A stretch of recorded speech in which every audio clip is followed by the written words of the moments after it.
I don't think I've said it enough. I love Grado headphones. And it dawned on me today why I love them, what the basis of this attraction is.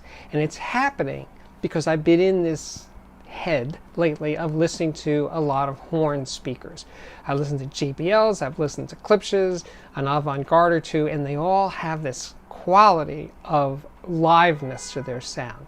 There's a jump factor, there's a transient immediacy that you don't get with box speakers, other panel speakers, electrostatic speakers. Now it's interesting that there's a parallel there, right? There are electrostatic speakers, there are electrostatic headphones. There are planar magnetic speakers, and there's planar magnetic headphones. There's dynamic speakers and dynamic headphones.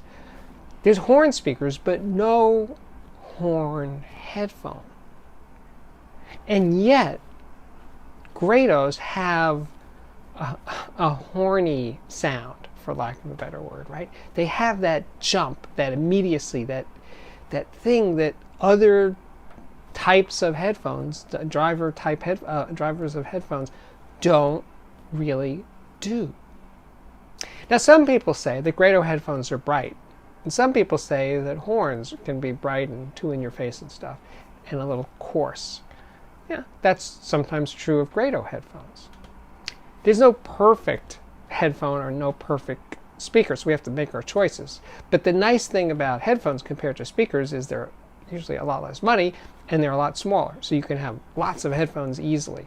And in my arsenal of headphones on my headphone tree that you guys have been looking at for a few years, and yes, someday I will make a video about the tree, but for now I'm going to do this love letter to Grado. Now, this is a Grado SR225.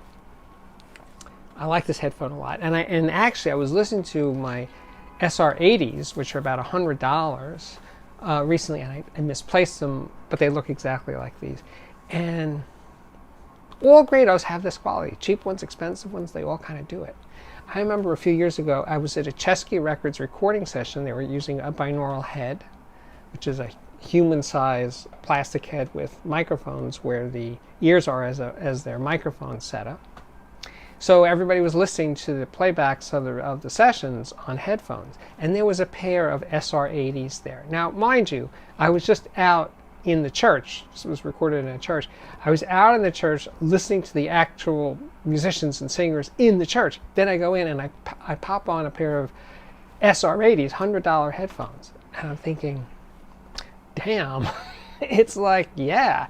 Now, on the table with all these other headphones, there were Audeze headphones, there were Hi-Fi Man headphones, there were high-end Sony headphones.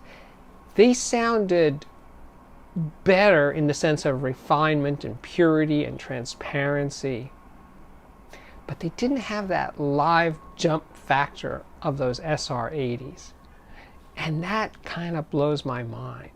The other thing that's amazing about Grados is that they're open headphones, and they're extremely open. The sound is not like clogged up inside your head.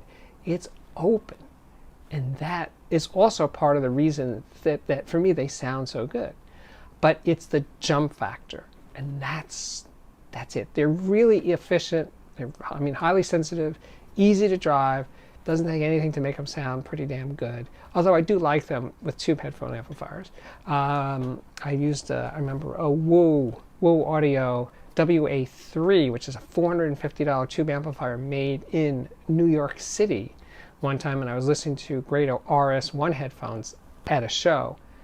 And I own RS1s, and I was thinking, wow, man, this tube amplifier really sings with these RS1s. But part of my thing here, my love letter to Grado, is you don't need to buy the expensive ones to get the magic of what Grado does that other types of headphones fail to do.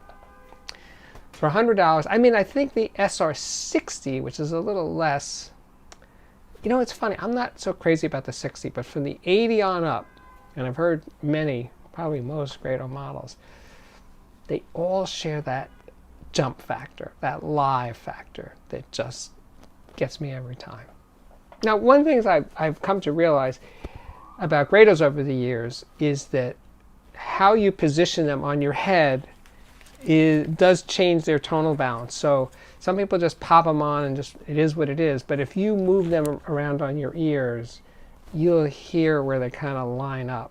It's kind of like speaker placement. You got to place these a little more carefully to get what they do.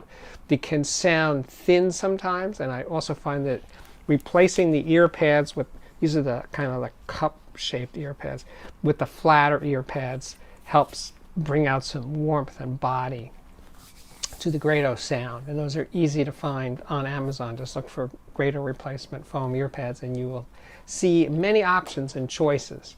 So that's the ramble for today. Grado, if you're a headphone person and you've never really given Grado a chance, give it a chance. Listen with open ears. And if you're a speaker guy and you've never really got into headphones, especially if you're into horns, you should listen to Grados. Any Grado except an SR60, and see what you think. And just pay attention to move around on your head, get them where they sound right, and you might have your socks blown off. Could happen. So let me know. My name is Steve Guttenberg. This is the Audiophiliac Daily Show, and it does come up daily. So please come back often, see what's up. I do equipment reviews, headphone reviews, speaker reviews, lots of rants about all sorts of stuff, a lot of music-oriented stuff here. Something different, hopefully, every freaking day, 7 days a week. Thanks for watching. Bye.